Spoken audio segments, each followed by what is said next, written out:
Now, the other truth is that in my team, the NIS placed a mall a long time ago.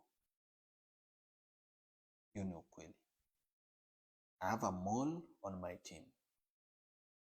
Because when I got an accident in Embu, for me, nilikataza Wakenya, no, don't speculate. Nilikataza Wakenya, hapana, mwache kusema your accident was planned.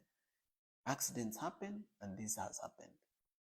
But later, I realized Kenyans were not wrong to be paranoid or to be suspicious. Kenyans were actually right to be suspicious, and I was wrong not to be suspicious.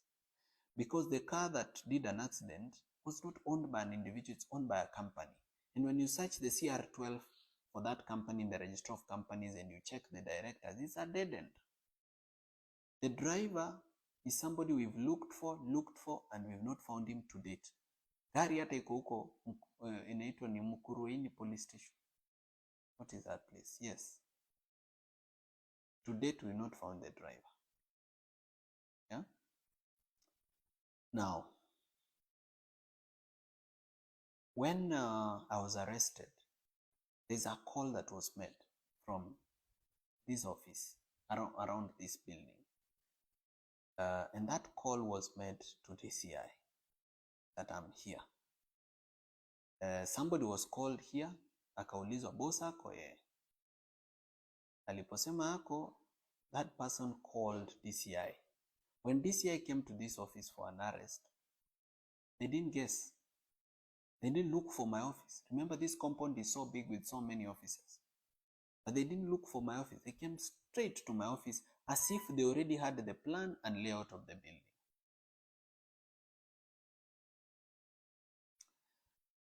When bombers happened, okay, when I was arrested, this mall was not there.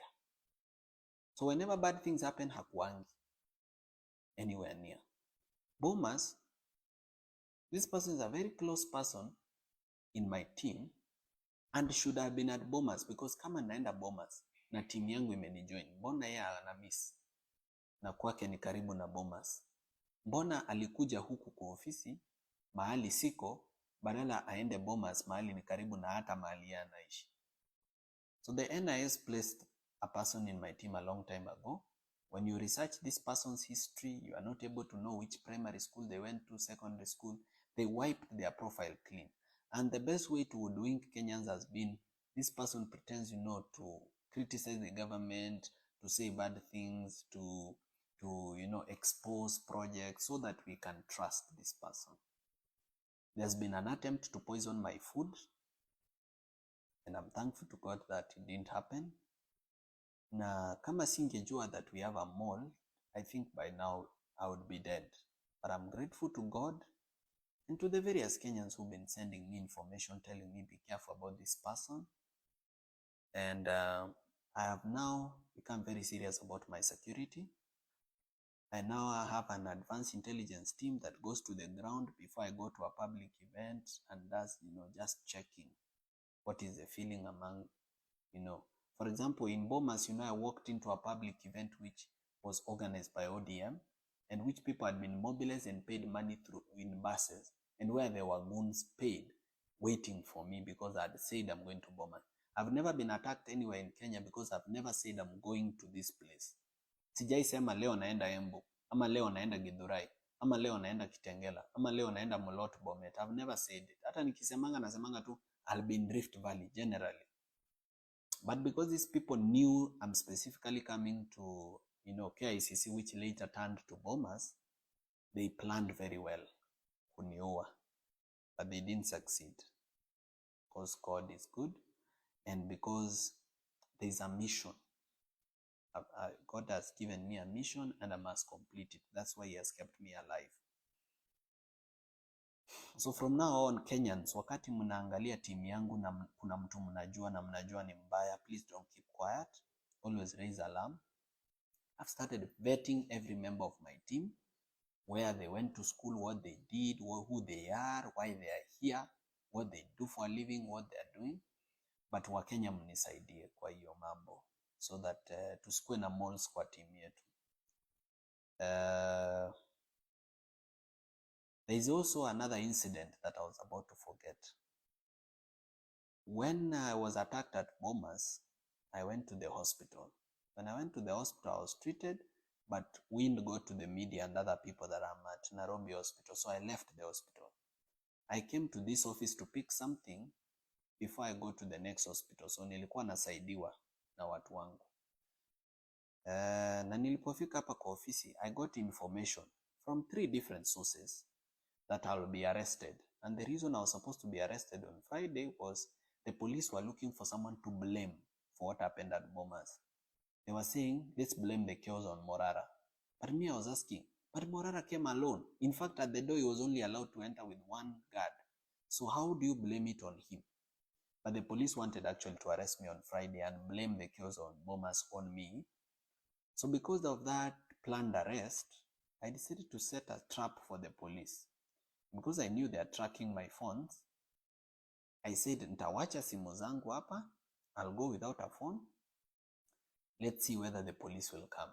And the police never came. Because their mole, the NIS mole inside my team, told them ameondoka msikuje.